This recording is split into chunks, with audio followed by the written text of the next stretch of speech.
Level 1. The Ghost.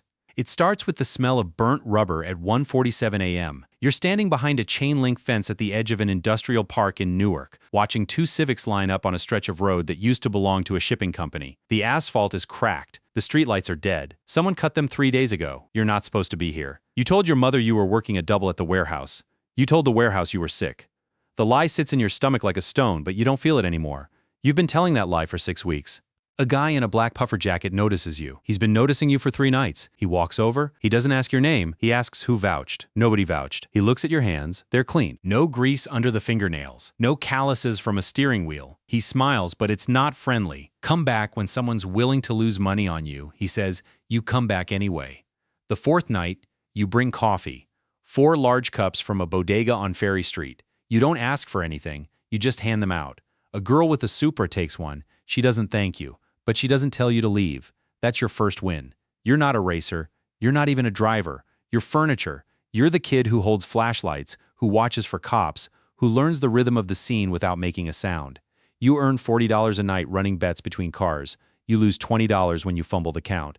You're learning that accuracy matters more than speed. That silence is a currency, that everyone here is watching everyone else. You sleep 4 hours. You wake up and go to the warehouse. Your hands still smell like coffee and fear. You're in, but you're nothing. Level 2. The Runner. The Supra girl is named Tessa. She gives you a job. Pick up the package at the garage on McCarter Highway. Be there at 9 p.m. Don't be early. Don't be late. Don't open it. The package is a duffel bag. It weighs exactly 14 pounds. You don't open it. You deliver it to a man in a silver Lexus, outside a closed diner in Elizabeth. He gives you an envelope. Inside is $800 cash and a piece of paper with a phone number. That's your real payment. You start running parts, ECUs, turbo kits, boxes with no labels, delivered to garages that don't exist on Google Maps. You learn the routes. The checkpoints, the unspoken rule. If you see blue lights, you don't run. You pull over, you take the ticket. The organization pays it. Running makes you memorable. Memorable is a death sentence. You make $1,200 a week now. You quit the warehouse. You tell your mother you got a job at an auto shop. You buy a 2009 Honda Accord for $3,200 cash. It's boring. That's the point. One night, Tessa asks you to hold a gun during a race. Just hold it. Don't use it. It's insurance. You feel the weight of it in your waistband for 3 hours? You don't sleep that night. You stare at the ceiling and realize you're not scared of the gun. You're scared of how natural it felt. You're useful now. People know your face. But useful isn't trusted. Useful is expendable. You want more. Level 3. The Wheelman. They give you a test, a Nissan 240SX, no plates, a list of 6 addresses. You have 40 minutes to hit all of them. The cargo is in the trunk. You don't look. You drive like the car is an extension of your nervous system.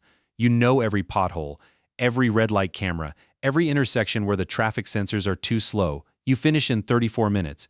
The man at the final address, a garage behind a body shop in Patterson, nods once. That's your promotion. You're not racing yet, you're moving product, stolen cars, untraceable parts. Sometimes people, you drive the speed limit, you never attract attention. You earn $2,500 a week plus a percentage of whatever's in the trunk. You learn that the real money isn't in racing, it's in the infrastructure around it. You start working with a crew. There's Marcus the mechanic. There's D-Ray the numbers guy. There's Tessa who is higher up than you thought. She doesn't race anymore. She coordinates. She tells you where to be, when to be there, and what to say if someone asks questions. You say nothing. You're good at nothing. The first time you move a person, a kid who owes $15,000, you feel something crack inside you. He's 17. He's crying in the back seat. You don't look in the rearview mirror. You tell yourself it's not your business. You tell yourself that every night. The lie gets easier. You buy a better car, a WRX. You start racing small events, $500 pots. You win some, you lose some. It doesn't matter. The racing is cover. The racing is permission to be out at 3 a.m. with a fast car and no explanation. You're a participant now. You're inside the machine. Level 4. The Racer. You win a race worth $8,000 on a Tuesday in August. It's not the money, it's the witnesses. 30 people see you gap a Mustang on a half-mile stretch near the turnpike. They see you shift. They see the way you take the line. You become known, not your real name, your street name. They call you Ghost because you came from nowhere and you don't talk. You start running bigger events. $20,000 pots, $50,000. The cars get faster, the stakes get sharper. You learn that half the races are fixed, that the real game is betting against the crowd while you're driving. D-Ray handles your numbers. You make $15,000 a month from races you're supposed to lose. You make $40,000 from the bets you place against yourself. You buy a GTR. You rent an apartment in a building where no one asks questions. You stop going home. Your mother calls. You let it ring. The first time you intentionally crash a race, spinning out on the third gear so the favorite wins, you feel nothing. Just the math. The $12,000 you made on the fix, the $3,000 you lost on the pot, net positive. You go to a diner and eat pancakes. You sleep 8 hours, you don't dream. You're skilled now, you're respected. But respect is a leash. The more they respect your driving, the more they own your hands. The more they own your hands, the less they need your voice. You start carrying the gun yourself. You've never fired it. The threat is enough. The threat is the real currency. Level 5, the fixer. Marcus gets arrested. He doesn't talk. He gets 18 months. You visit him once, he looks at you through the glass and says, "Don't do me any favors." You understand. Favors create debt. Debt creates witnesses. You take over the garage. You're not a racer anymore. You're the guy who makes races happen. You find the locations, you pay the cops. $2,000 to the precinct captain, $500 to the patrol guys. You set the brackets. You match the cars. You know who needs to win and who needs to lose and how much each outcome is worth to the people watching. You make $8,000 just for organizing a single night. You make $30,000 when the betting is heavy. You have 4 drivers under you. You have 2 runners. You have a relationship with a parts supplier in Port Newark who can make any car disappear and reappear as something else. You learn the internal code. Never fix more than 2 races a night. Never let the same driver lose twice in a month. Never talk business on a phone. Always meet in person. Always meet in public. Always have an alibi. You start dating a girl who works at a coffee shop. She doesn't know anything. That's the point. She's your alibi. She's your proof that you're normal. You almost believe it yourself. Tessa calls you less often. She's moving up too. She's running events across 3 counties now. You're not friends. You were never friends. You were colleagues in a war that doesn't end. You carry the weight of every fixed race. Every driver you told to lose. Every kid who trusted the system and got nothing. You tell yourself it's business. You tell yourself they made their choice. You're not sure you believe it anymore. Level 6. The lieutenant. You have a territory now.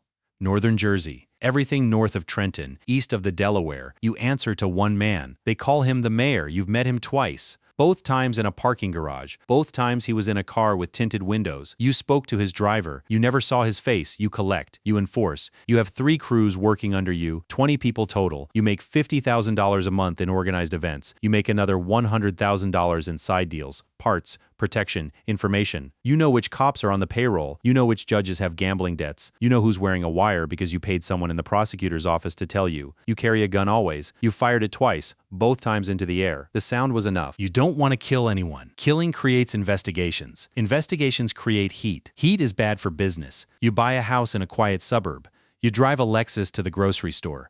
You have a wine cellar. You've never been happier. You've never been more alone. Your girlfriend left. She said you were never there, even when you were sitting across from her. She was right. You were always calculating, always listening, always 3 moves ahead. She was a piece on your board, and when she left, you just adjusted the game. Tessa is gone. Nobody says where. Maybe she's dead. Maybe she's in Florida with a new name. You don't ask. Asking is weakness. You enforce the rules now. A runner skims $400. You break his hand. A driver talks to a cop. You burn his car. You don't enjoy it. You don't hate it. It's maintenance. It's oiling the machine. You look in the mirror and see a man who used to be scared of a gun in his waistband. You don't recognize him. You're not sure you ever will. Level 7, the broker.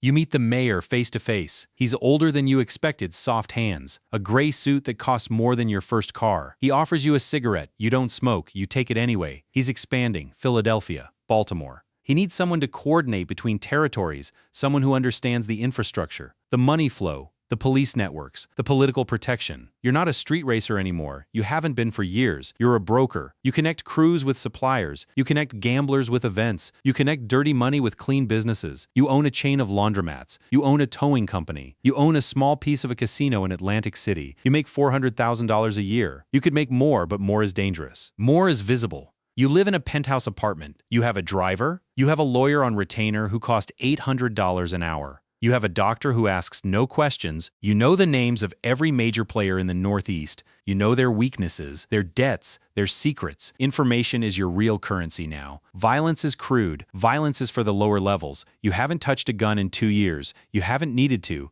Your mother died 6 months ago. You were in a meeting. You didn't go to the funeral. You sent flowers. You told yourself it was safer. Safer for who? You're not sure.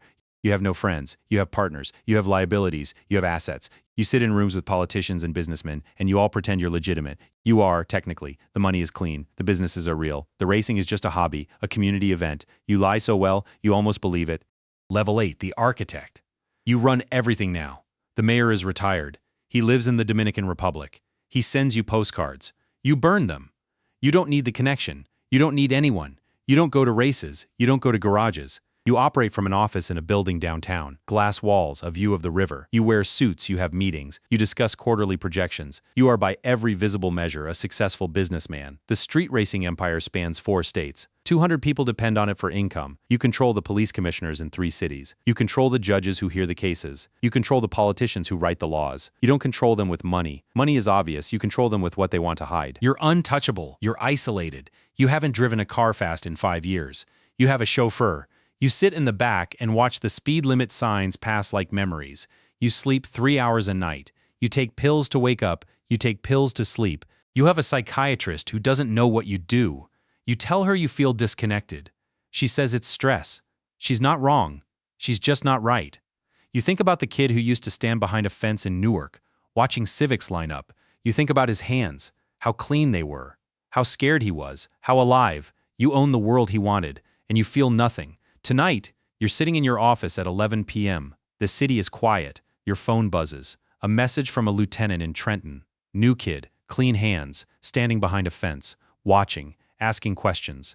You type one word, watch. You don't say recruit. You don't say reject. You say watch. Because you remember. You remember the coffee, the fear, the first time you held a gun, the first time you felt nothing. Somewhere across the river, a new ghost is standing in the dark, watching taillights disappear into the night. He thinks he understands the rules. He thinks he knows the cost. He doesn't, but he will. The system continues.